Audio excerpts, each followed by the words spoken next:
नमस्कार दोस्तों। हम अपने सेगमेंट में बात करते हैं ट्विटर ट्रेंड की। आज ट्विटर पर क्या ट्रेंड किया और लोगों ने किस तरीके से अपनी अपनी प्रतिक्रियाएं दी। ट्विटर पर एक कोई सब्जेक्ट ट्रेंड करता है और उसमें कुछ जो देश में चल रही घटनाएं होती है उसकी जानकारी मिलती है। वो मैं आपको बहुत ही शॉर्ट में संक्षिप्त में बताने की कोशिश करूंगा। एक सबसे पहला ट्रेंड चल रहा है सचिन पायलट का। सचिन पायलट जो ट्विटर पर ट्रेंड कर रहा है उसका कारण ये है कि सचिन पायलट कहीं ना कहीं राजस्थान में फिर बगावती मूड में दिख रहे हैं और उन्होंने ये कहा है कि जो है जो हमारी जो मांगे हैं उनको जो जब अशोक गहलोत और सचिन पायलट में विवाद हुआ था दोनों गुटों में, तब कांग्रेस ने एक सुलह समिति बनाई थी जिसमें 3 मेंबर थे, परंतु अभी तक उस सुलह समिति ने कोई रिपोर्ट नहीं दी है, जबकि सरकार का आधे से ज़्यादा कार्यकाल पूरा हो चुका है। इससे सचिन पायलट नाराज बताए जा रहे हैं।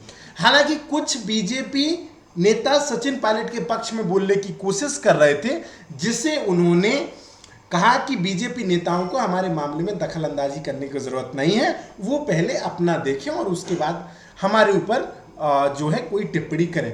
दूसरा ट्रेंड दोस्तों इसमें नुसरत जहां का है। ये बहुत ही फेमस मामला है। नुसरत जहां बसीरहाट से टीएमसी की सांसद हैं और उन्होंने 19 जून 2019 को टर्की में एक जो उद्योगपति हैं कलकत्ता के निखिल जैन, उनके साथ शादी की थी और अब बताया जा रहा है कि वो प्रेग्नेंट है, परंतु निखिल जैन का कहना है कि उन्हें इस बारे में कुछ भी पता नहीं है क्योंकि नुसरत 6 महीने से उनके साथ है ही नहीं, तो उन्हें पता नहीं है कि वो प्रेग्नेंट है कि नहीं है।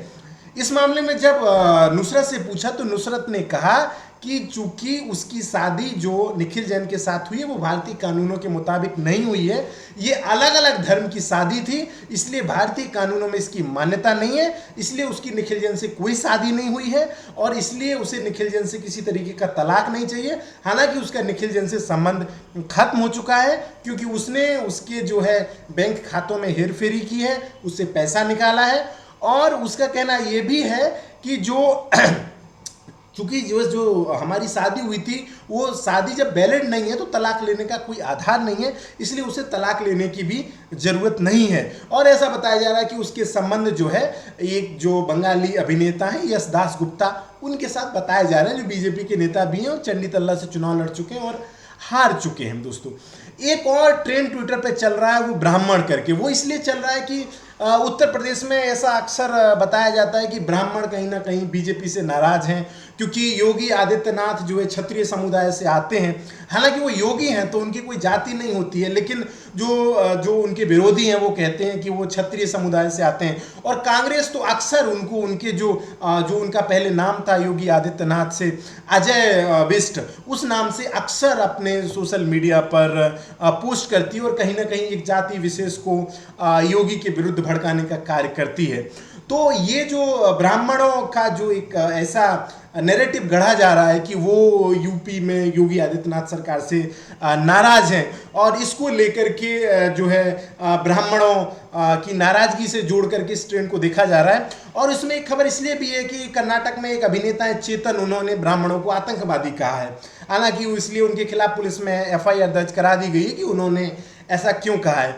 और एक और ब्राह्मण के ट्रेंड होने का कारण ये भी है कि जो जितिन प्रसाद जो बीजेपी में शामिल हो गए हैं, जो धौरहरा से जो लोकसभा सीट है उससे 2009 से 2014 के बीच में सांसद रहे हैं और मंत्री भी थे, केंद्रीय मंत्री थे, वो आज बीजेपी में शामिल हो गए हैं। तो इसे देख करके कहीं ना कहीं इसको जो है ब्राह्मण ट्रेंड से जो है इस चीज को जोड़ करके देखा जा रहा है। एक ट्वीट और ट्रेंड हो रहा है, वो जनरली महाराष्ट्र को लेकर के है। जो महाराष्ट्र में भ्रष्टाचार की खबरें हैं, जो सीएम उद्धव ठाकरे ने अकेले में नरेंद्र मोदी जी से मुलाकात की है, तो इसको भी कहीं ना कहीं जोड़ करके देखा जा रहा है कि क्या महाराष्ट्र में सत्ता का परिवर्तन होगा। और बीजेपी और शिवसेना के बीच जो कि लंबे समय तक साथ रहे हैं, दोनों की विचारधारा भी समान है, परंतु जिस मुश्किल परिस्थितियों में जो इस समय शिवसेना की सरकार घिरी है, चाहे वो उनके ही विपक्षियों द्वारा उन पर हमले किए जा रहे हों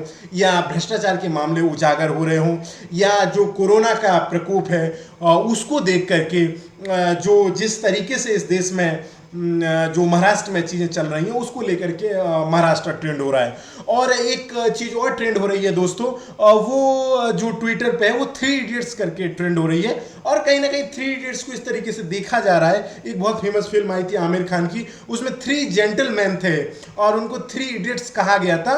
वो 3 जेंटलमैन थे एक्चुअली में, वो इडियट्स नहीं है, जेंटलमैन है। और कहीं ना कहीं इसको ऐसे जोड़ के देखा जा रहा है कि जो बीजेपी में है, पहले ज्योतिरादित्य सिंधिया जी गए और फिर उसके बाद अब जितिन प्रसाद गए और उसके बाद जो है अब ऐसी संभावना जताई जा रही कि शायद सचिन पायलट भी बीजेपी का दामन ना थाम ले। तो इन तीनों को जोड़ करके ये एक ट्रेंड चलाया जा रहा है दोस्तों।